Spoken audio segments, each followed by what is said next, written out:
Hola, mi nombre es Jerry Plazas y hoy voy a hablar sobre la escuela marxista. Primeramente vamos a hablar de un filósofo llamado Karl Marx. Él fue un revolucionario socialista alemán y creó las bases de la doctrina comunista, donde criticó el capitalismo. Ejerció influencia en varias áreas del conocimiento. También hablaba mucho sobre las condiciones económicas y la lucha de clases, que eran los agentes transformadores en la sociedad. Eh, Pensaba también que el triunfo del proletario hacía surgir una sociedad sin clases, y esto sería alcanzado por la unión de la clase trabajadora organizada en torno a un partido revolucionario. Y además de eso, él hablaba un poco sobre la clase dominante y los desfavorecidos, que eran los que tenían que tomar el mando y luchar por sus derechos, y esta lucha sería la que cambiara la historia de la humanidad. También abogaba un poco sobre el valor del trabajo, que es cuando hay desigualdad entre los beneficios que recibe el jefe por el trabajo y el realizado por el obrero y el salario por ese mismo trabajo.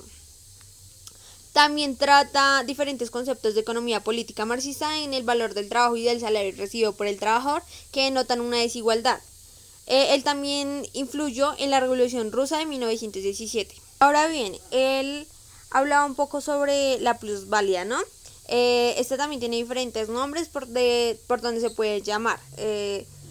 La plusvalía principalmente se definió en El Capital, una obra de Karl Marx que fue publicada en 1867 y fue una de las obras más importantes. En este resume como la crítica de la economía capitalista y tiene como tema principal la economía. Aquí muestra los estudios sobre la acumulación de capital, identificado como el excedente originado por los trabajadores y que siempre acaba en mano de los capitalistas y la clase que se vuelve cada vez más rica a costa del empobrecimiento proletario. Según la teoría que del trabajador recibe menor remuneración de lo que produce realmente. De esta manera, la diferencia entre lo producido y lo salario es lo que define como plusvalía la ganancia adicional del empresario. Al ingresar al mercado, ese plusvalor se transforma en mercancía y se vende generando un dinero que no repercute en el sueldo del trabajador.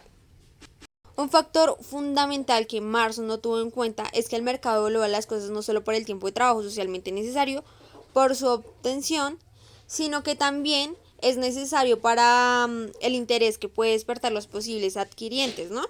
Entonces el tiempo de trabajo necesario para producirlas mide su valor de costo, pero no su valor de cambio. O sea que requiere necesariamente que las cosas despierten cierto interés en el mercado, que es el que determina su valor final. Ahora bien, la anarquía capitalista de producción.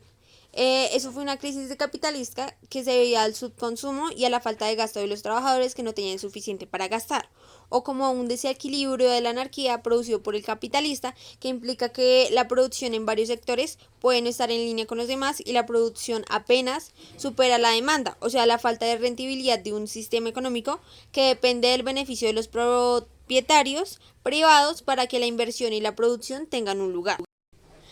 Las clases altas eran las propietarias de las instalaciones y la maquinaria, mientras que los trabajadores eran quienes las hacían funcionar para producir.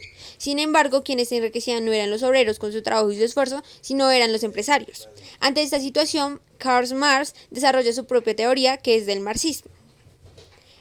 Aquí habla sobre el socialismo, donde establece que los medios de producción deben permanecer a los trabajadores para que puedan repartir los beneficios por igual. Parte de la crítica del capitalismo es la opinión que es un sistema caracterizado por la explotación dentro de la economía, a diferencia del esclavismo y el feudalismo, ¿no? De la fuerza de trabajo del hombre al instruir el trabajo como una mercancía más. Es la condición que será su principal contradicción, ¿no? Medios de producción privados con fuerza de trabajo colectiva, que de este modo, mientras ese capitalismo se produce de una forma colectiva, se disfruta de las riquezas en general en privado, entre muchas otras cosas que mencionaré en el PDF, ya que es un tema muy extenso para hablarlo en 3 minutos. Entonces colocaré varias cosas en el PDF enviado. Gracias.